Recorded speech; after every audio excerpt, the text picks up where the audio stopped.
টাকা দেবে নীল রঙের অপরাজিতা ফুল, আনবে কর্মজীবনের সাফল্য। জানুন নীল অপরাজিতা ফুল দিয়ে কি কি কাজ করবেন।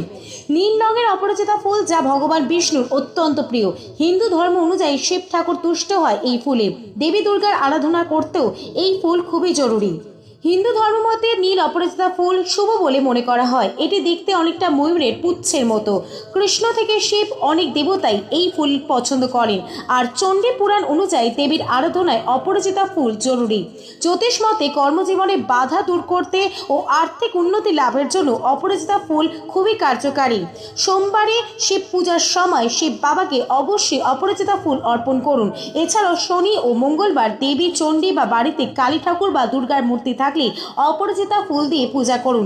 বৃহস্পতিবার ও রবিবার বিষ্ণুদেবকে অপরাজিতা ফুল দিয়ে পূজা করুন। তাহলেই জীবনের সমস্ত বাধা কেটে যাবে, আর্থিক উন্নতি আসবে জীবনে।